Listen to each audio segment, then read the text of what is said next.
Good morning, everybody. It is Sunday. It is around 9:15-ish Central Time, and that means it's time for the Sunday morning Science of Mind class right here at CSLDallas.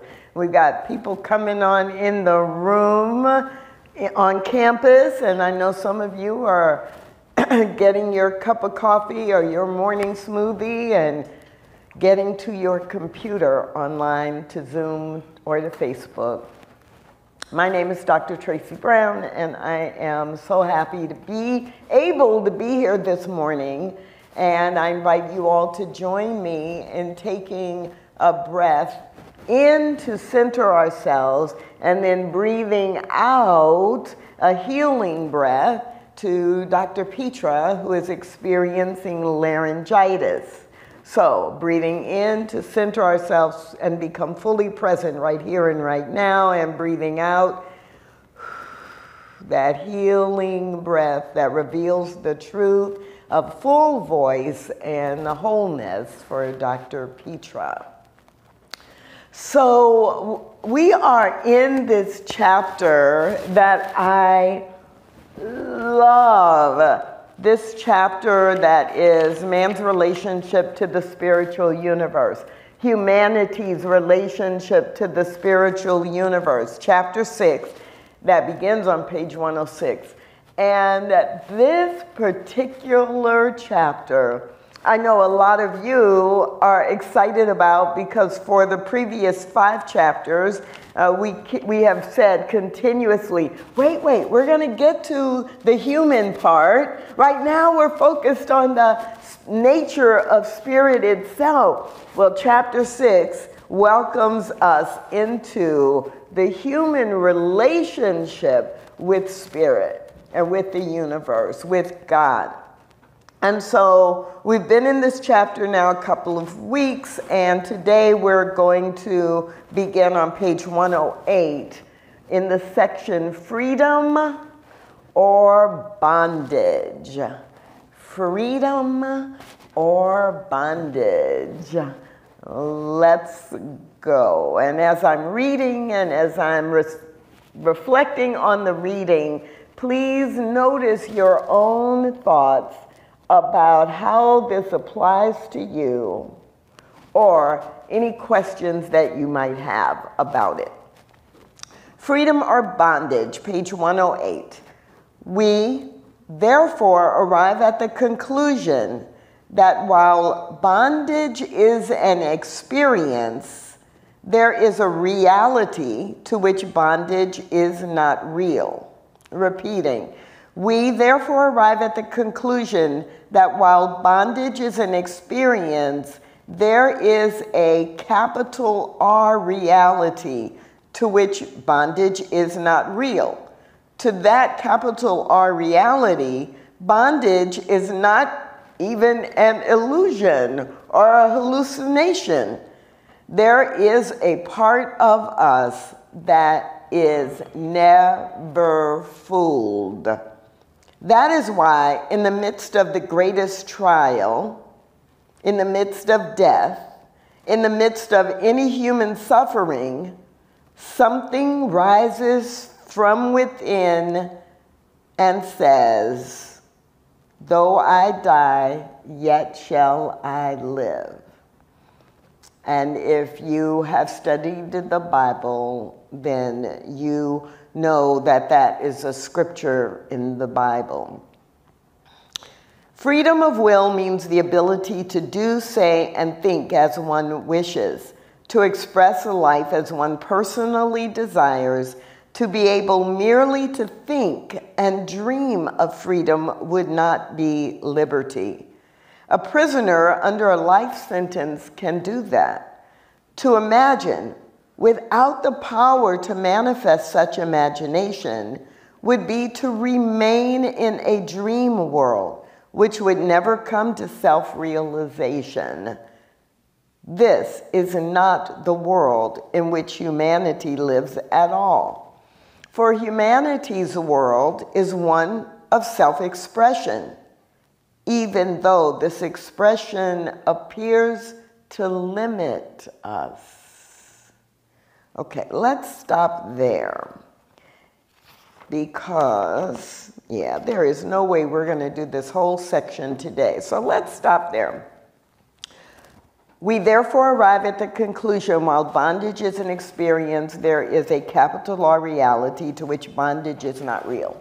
Now, I love this key point because the last sentence in that paragraph, not the last sentence, the next sentence, to that reality, bondage is not even an illusion or a hallucination. There's a part of us that is never fooled. The reality that we can be in the most challenging of circumstances.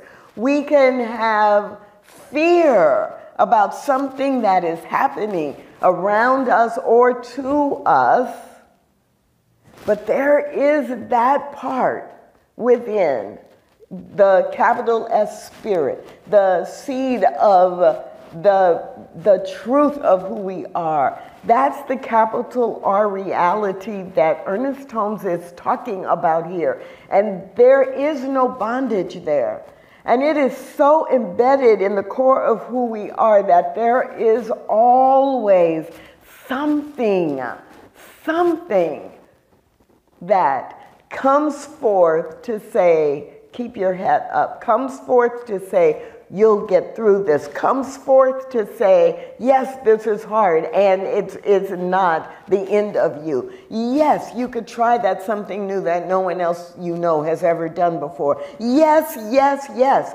So when we say, often you'll hear us say, the only word in the vocabulary of spirit is yes, and it is saying yes to whatever we choose, but it is also at the deepest level, it is that yes to life, that yes to more life, that yes to expressing life that is there, even though we sometimes ignore it or pretend it has left us.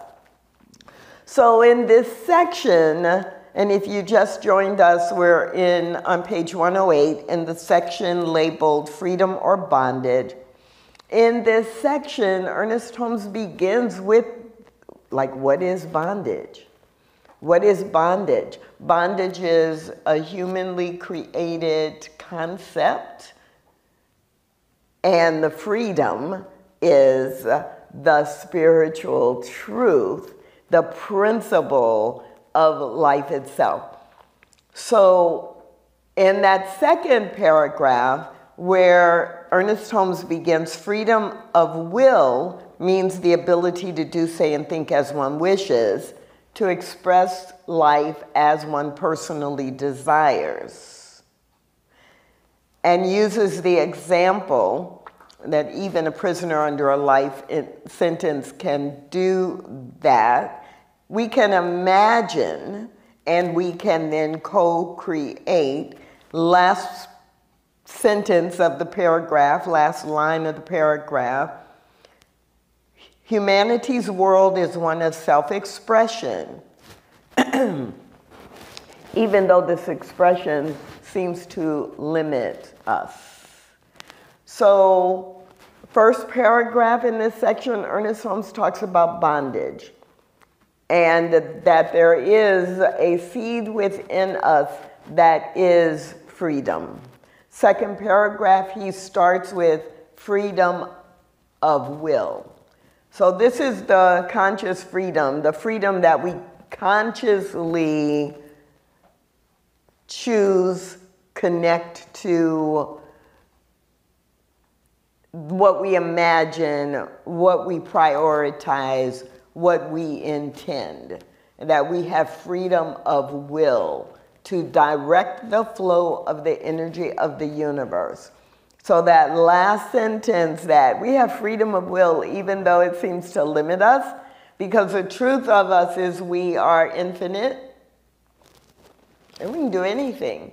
But once we choose, then we are choosing to be in this lane right here. And that in some ways does limit us from all the other things that we could experience or express. So at this point in the chapter, Ernest Holmes is just walking us into the distinction between bondage and freedom. So maybe you can think of an example in your own life where you chose, well, number one, an example in your own life where you felt you were in bondage. You were, I don't really like to use this word, but for this moment, you were the victim to things that other people had chosen or had placed you, situations others had placed you in. And you felt that as a kind of bondage. Or you felt bondage in your own limitations.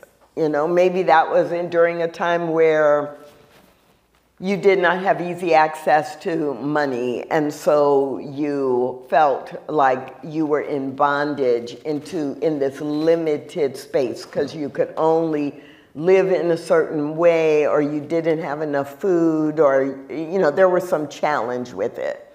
And that bondage then happened. It was a human experience, but something connected you into that infinite capital R reality at the core of you that made you remember and then believe that there's more. I'm more than this circumstance. I'm more than this situation. And you began to exercise freedom of will. So in those first two paragraphs, that's where Ernest Holmes is laying this foundation for us in this entire section called Freedom and Bondage. Within this chapter that is welcoming us into exploring what is my relationship with God, with the divine, now that I understand the nature of God itself, right? I've studied the nature of God for 5 chapters, and now I'm ready to see how I actually relate to that. So the third paragraph at the bottom of page 108, we're going to add that in, and then I'm going to come to you and you and you for your comments, reactions, and questions. Third paragraph, bottom of page 108. We are in an infinite mind, capital M, mind. And infinite mind is also in us. Repeating, we are in an infinite mind, and an infinite mind is also in us. It is by this capital M mind that we think. This capital M mind is eternal, therefore we are eternal.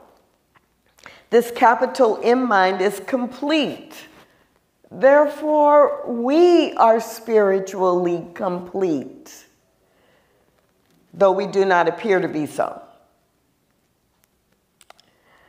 This does not alter the fact that potential humanity is just as perfect as is the inherent God. As Jesus said, "Fear not, little flock, it is your Father's good pleasure to give you the kingdom." If it is the Father's good pleasure to give us the kingdom, we should learn how to receive and use it. Mic drop. Really simple. Really, really simple, and I really do want to go to the next section, but I'm not yet, because it's so juicy. It's so much. So, yes, what are your comments, your examples, your reflections, your questions? I want to know. I want to hear from you. I want to see what's going on in your mind, and we have some ways to make that easier. So, Ryan, I'm going to turn to you. Absolutely. Well, good morning, Dr. Tracy, and good morning to everybody here in campus with us today. And for all the folks who are joining us all over the globe, welcome, and we're glad that you're here with us as well. And as Tracy mentioned, this is an interactive discussion, and so we'd love to hear from you. And there's a couple ways to do that. For those who are here in the room, those I'm waving at to right now, if you can see me all. Hey there, Willie. You will be on camera, so just heads up. And for those that I'm waving to over here to my left-hand side, you won't be on camera, but we'd love to hear from you, and so you can raise your hand, and the amazing Patrick will bring you a microphone, and the amazing, iconic Richard will put you on camera. And for those who are joining us via Zoom, I see a couple of them have beat me to the punch. You can hit the raise your hand icon located down below, and I'll bring you into the room. As well as those who are on Facebook, we'd love to hear from you too. Go ahead and put your questions and comments inside the chat, and I can bring that into the room. And I always like to mention that I keep the chats anonymous. That way we can continue to have a safe container for spiritual growth. So I'll go to the online audience first. I see Anita. She has her hand raised. Anita, do you want to go ahead and unmute yourself? Hey, good morning, Ryan. Good morning, Dr. Tracy. Good morning. So, initial reactions, initial responses to that mic drop is, for many years, I fell victim to the thoughts that I'm unworthy. So therefore, who am I to receive the gifts of the kingdom that have been laid out on the banquet table?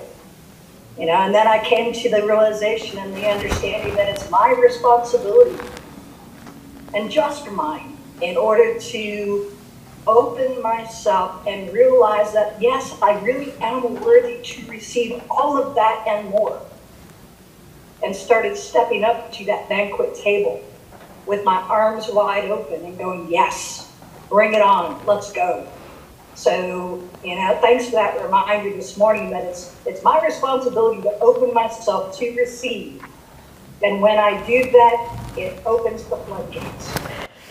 Ooh, yes, yes, thank you. And isn't that great imagery? Like there's a banquet table and you can have anything on the banquet table. You don't have to worry about does it fit your food plan or not, right? You can choose any of it. But Ernest Holmes does that what I feel and experience as a mic drop, but also in a number of places when Ernest Holmes starts talking about and writing about the receiver and the receiving. And no gift from Spirit is complete until you receive it. Like it's offered, the gift is available, but if we don't consciously and intentionally receive it, then there's a block. And we're the ones, Anita, you used the word, we have the responsibility to do that because Spirit will not force us to take advantage of all that's available, but we can choose to. So in this section on freedom or bondage, a lot of our freedom depends upon us remembering that we, through freedom of will, through free will or freedom of will, we are intentionally choosing what the parameters of our life will be. Ryan? Yes, that is very good. And as Anita said that, the Creed song, Arms Wide Open, popped through my head. So, yeah, anyways, just to let you know what's going on in my head this morning. All right, Armando, do you want to go ahead and unmute yourself and join us, Armando? Good morning, Dr. Tracy. Armando, welcome. Thank you. I'm going to share this experience that I recently had, and it ties into my reality, ties into bondage, and it also ties into receiving it. And so in December, I reflected and I knew that it was time for me to elevate my voice to another level. I did not know what that was going to look like. I just knew that it was time. And elevate my voice for the voiceless. Fast forward, I had an opportunity to be part of a delegate for Texas. And I was the only Latino representing the state of Texas as a delegate going to Capitol Hill. I've never been to DC, I've never been on Capitol Hill. I should have paid attention to Texas government, but I didn't. But I took a leap of faith. I did not know anyone. There was over 500 people. And my bondage was fear. My bondage was tied up in titles. My bondage was tied up in the degrees and meeting Congress people and whatnot. And someone asked me, who invited you? And I said, no one. I invited myself to the table. I deserve to be at the table, and I'm going to be at the table, and I booked my flight. I walk in, I was there all week, not knowing one person, except for one, but one out of 500 and something people. And I went to Capitol Hill, and I spent the entire day in Capitol Hill. I had an opportunity to go into 2 U.S. Congresswomen's offices to talk to their legislative staffers, and I met with U.S. Senator Cornyn's legislative staffer. I've never done this in my life. I just asked Spirit to guide me, to give me the words, to give me the strength. I was able to showcase Corporate Project and the work that we do in Dallas. And there's such a sense of freedom. Was I scared? Yes. But did I bring in all of the right experts that know these areas? Yes. I brought in my friends that are experts. And I said, I've never done this before.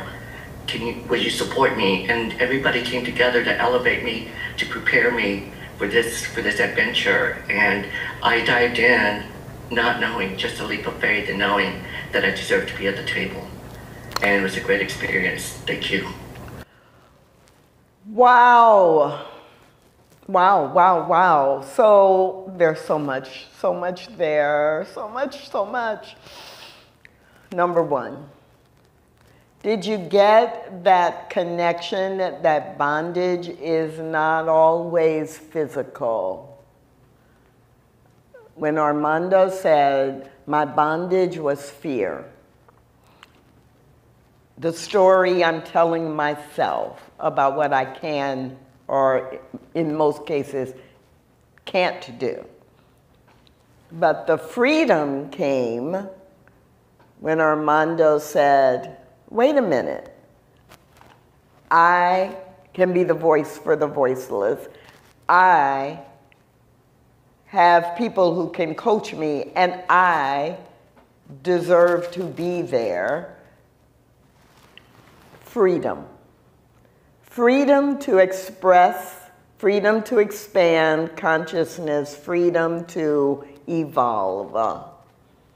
So thank you, Armando. It's like, a perfect example of what is being talked about in these first 3 chapters, and a perfect example of what is happening through this whole chapter of what is as a human being, what is our relationship to these spiritual principles and values that we've been talking about, explaining, and learning in the previous 5 chapters. So, do we have anyone in the room that is wanting to comment? Great. We've got to. You won't hear it amplified. It's amplified for the. Okay. Sorry. It's so people online can hear you. I see. Okay. Well, I have a question. I'm hung up on the part that says there's a part of us that is never. A little bit louder, because I need to hear your voice. Sorry about that. The part of us that is never fooled is where I'm hung up on. Oh, and yes. I want to just ask about that, obviously in extreme realms of like mental health and suicide and those that are in such a dark place that happens. And it made me think of that movie. There's an old Robin Williams movie, that What Dreams May Come, where a woman, like her whole family dies and she commits suicide and she's in hell. And she's in hell, sorry. And that's my question, is that is there really a part of us that is never fooled? Because I think that some people are in such a darkness that it bleeds over into so many years. So if you would please speak on that. I am so glad that you asked that question, because the answer is easy. Is there a part of us that is never fooled? And the answer is yes. There is a part of us that is never, ever fooled, that is at the core of our very being, that knows that we are here as life to be life expressing. Now, is there a part of us that can be so ensconced in the human experience and guided by it? You used the word darkness, and what I'm going to use instead is that I'm so guided by and so consumed by my human experience that I am not looking for the answer, and it may be that I believe there is no answer. This is the best it can be. And because the spiritual reality is that the universe is going to say yes to what we choose. If I am convinced, or if I refuse to believe there is hope, there is another way, that part that is there is sitting there somewhere, right, in the center of our soul, waiting for us to turn to it. So we can see in the human experience, and if you're like me, you can say, I have been in the experience in my life at times where if you told me there is a part of you, Tracy, that is never fooled, bondage is an illusion, I would have argued with you for 100 days that no, that part missed me. It's not in me. But it hasn't been fooled. I have been fooled. And it is just waiting for me to turn to it. And so we're going to come to you in 60 seconds.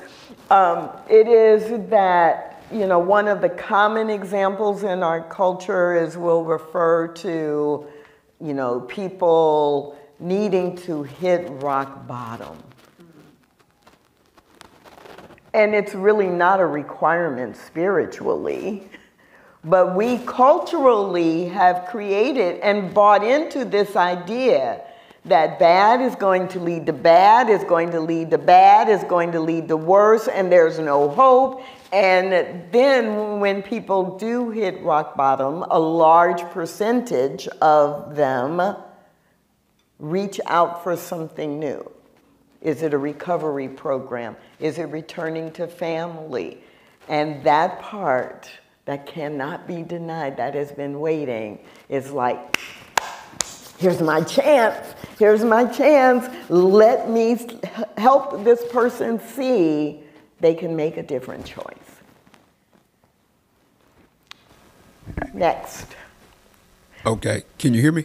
I can hear you. Good. And then make sure you hold the microphone so they can hear you online. And okay. And say your name. My name is Ray Darnell. Hi, Ray. You just answered a question just right at the end. Yes. There was a time where bondage was an option, and I chose not to choose it as an option. But I was in a place to where it was like sink or swim, so I wanted to swim. And so today, understanding that, how do I receive this in the mundane world? Just regular, just going to work and, you know, blah, blah, blah days. How do I receive this? Let me see, how'd you put it? Let me see, it was in here.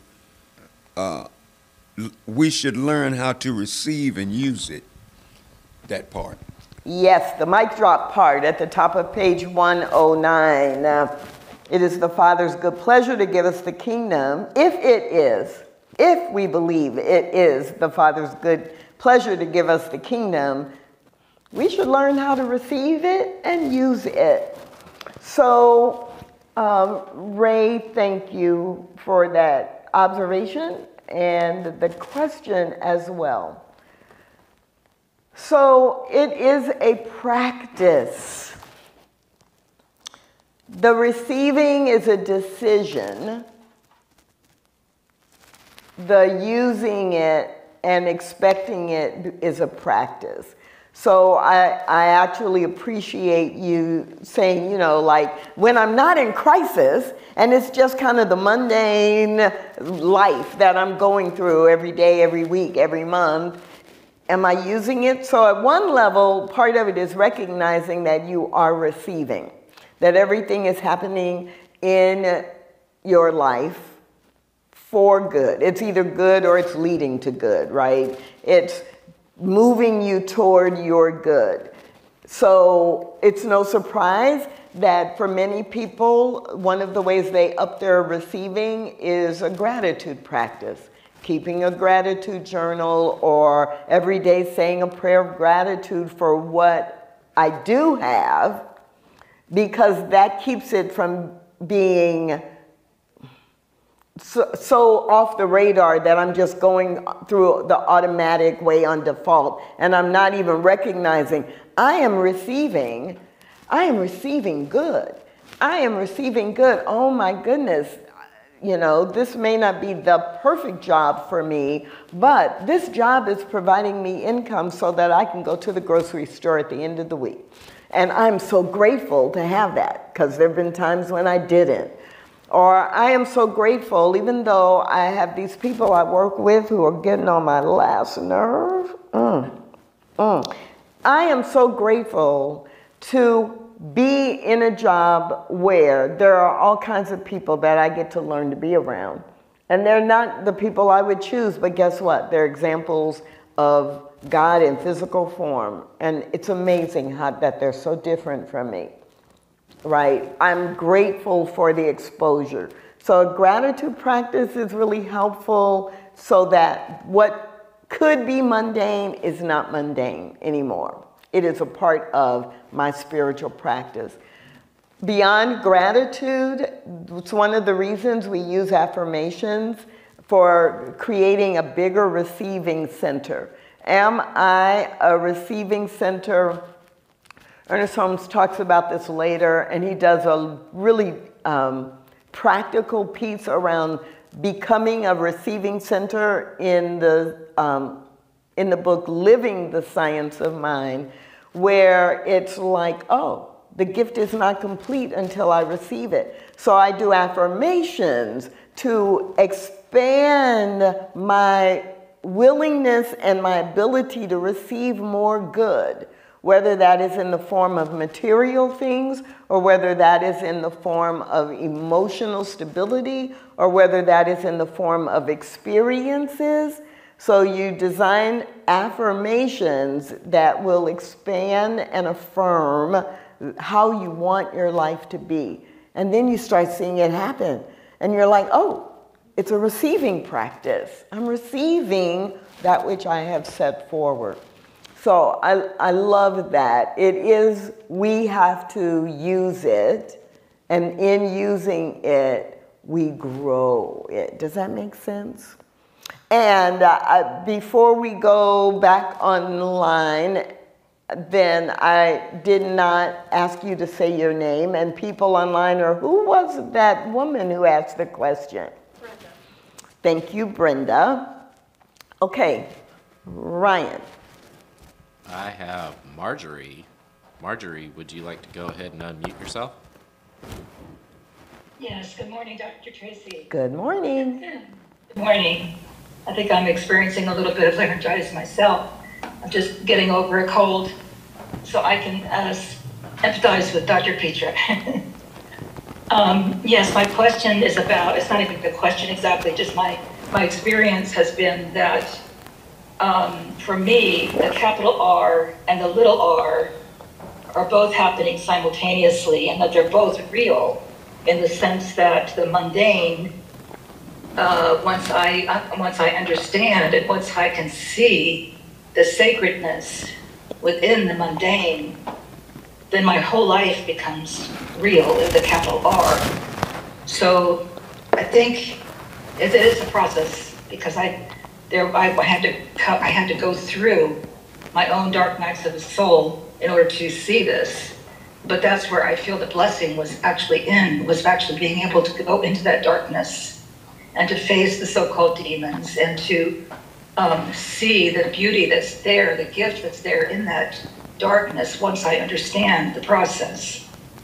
And for me, I think now, if I were rewriting Ernest Holmes, which I wouldn't dare do, but for me, I have to sort of rewrite it for myself, because I think that capital R and the little r are both actually capital R's, that the mundane is real in the realest sense of it, and that whenever I am experiencing something that is dark or sad or grieving, or if I lose a loved one and I'm in the depths of grief, it's not helpful for anyone to come to me and say that what I'm experiencing is not real.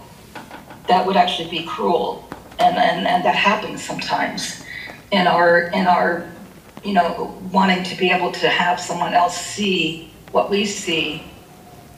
Sometimes it's unhelpful. It's not beneficial, in my opinion, to say to that person, what you're experiencing is not real.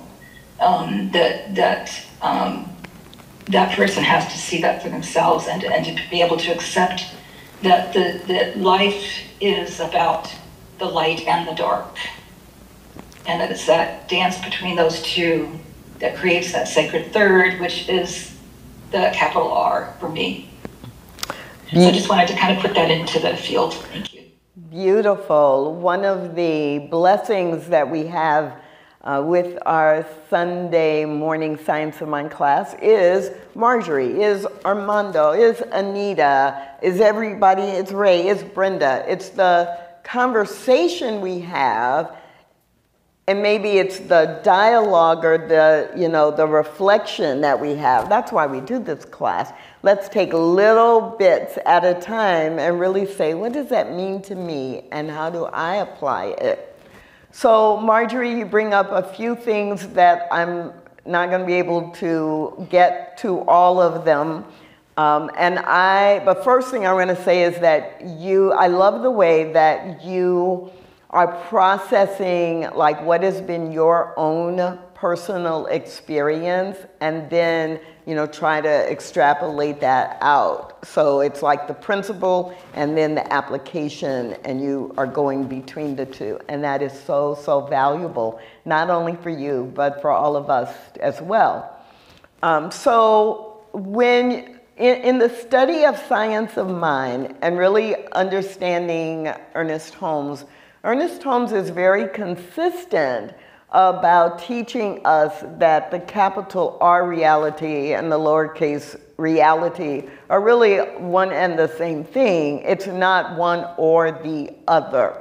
And that in this chapter of man's relationship to God, we are beginning that journey of seeing how these are intertwined. The reason the R is capitalized is so that as we are exploring the principles and how they apply in our lives, we are easily able to see any of the characteristics or values or principles that are capitalized, like reality. Oh, we're talking about the infinite nature of the divine, the actual wholeness of it. And another thing that Ernest Holmes is really consistent about is reminding us that our experience, our human experience, is not only about the pain. So it's not if I'm lowercase r, I'm in darkness or pain, and if I'm capital R, I'm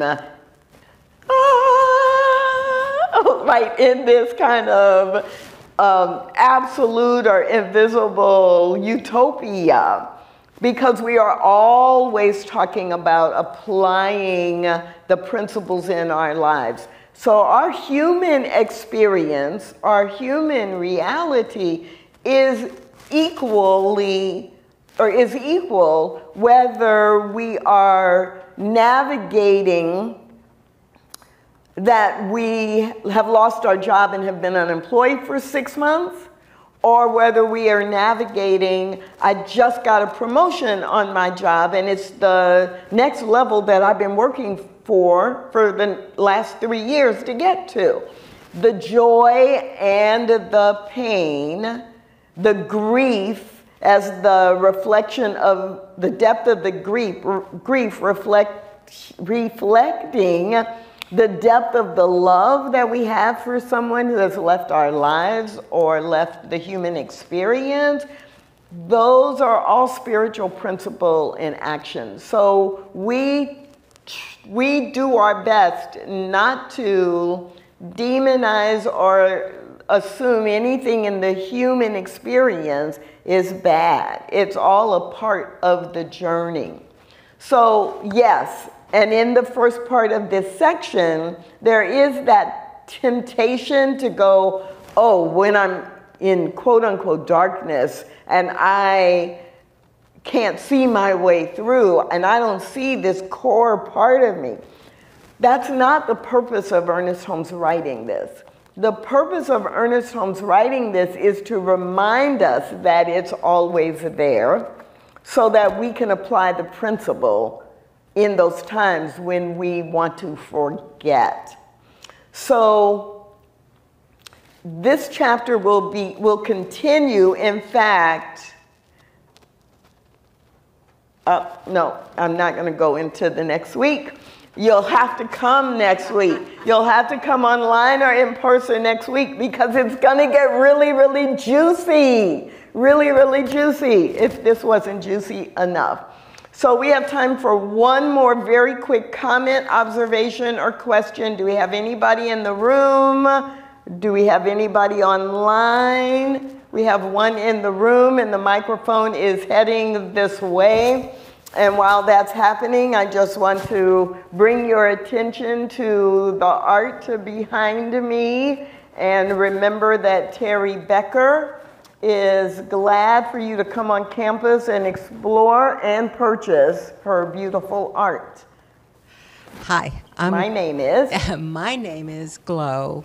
And while you were reading Ernest Holmes, what came to me on a very personal level was the day that I left my first marriage and that I was under such, quote, oppression, spiritually, mentally, emotionally, and physically. And there was such a breakthrough when I realized that no matter how hard my life was going to be, I had to break free. And the joy and the feeling of that liberation, I suddenly started spouting the Psalms. And I've only read the Psalms like maybe once or twice prior, but I had them. I mean, they were coming out of my mouth. And I just never want to forget that moment because that is the reality. Yeah. Yes. Yeah. And that is what we teach in Science of Mind Things Glow. We teach that reality is us. It's not some external thing that's going to swoop in and save us, right? It is us. We are it. It is us. We are it. Did I read that today? Did I read that today? Did I read that today? Or is it just in my mind? We are it and it is us. I guess it's just in my mind. And so because of that, everything we're teaching, everything we're reading, everything that we are practicing is the reminder that there is no separation between the creator of all of life that has created each one of us individually from a place of love in its own spiritual likeness and image. And as much as we can believe that and embody it, we are on the pathway to freedom, to really revealing the freedom that is already within us. That's all the time that we have for today. But before we close, I do want to turn to Ryan and like, what is going on? Are there a couple of quick announcements? Yeah, actually, next weekend, well, I shouldn't say that, but so June 2nd, yeah, that's the right date. CSLDallas is becoming unleashed. That's right. We have David Zellman, who's going to be here. He's going to be speaking next week. I keep saying that. May is just such a long month, right? So he'll be speaking on June 2nd. You can visit us online or in person here on campus. But him and Dr. Peacher will be hosting a workshop. It's going to be free. It's for anybody who wants to come. And we're going to be talking about transitions and how do we navigate through transitions. As some of you may know, we're right-sizing here at CSL Dallas. And so some of our stuff is being given away, gifted away, packed and moved over into our new space over here on the side of our campus. And so we want to invite the community and also anybody online who'd like to join us for this very special workshop. And it's going to be great, whether you're dealing with personal transitions or transitions in the life here at CSL Dallas, whatever that might bring to you. So we definitely want you to join us for that. And we have a couple classes that are going to be coming up this next month, so make sure to tune in to csldallas.org, check out some of these classes, and get in community. Yes, yes, thank you so much. And absolutely, especially for those of you who are online, in the workshop the first weekend in June on Sunday, please, please join in. There is no cost. You are part of our community as well, and your feedback and your practicing these principles in your life does impact how it occurs in the community on the physical campus as well. That's all the time we have. My name's Dr. Tracy Brown, and this is CSL Dallas Sunday morning Science of Mind class, and we'll see you next week.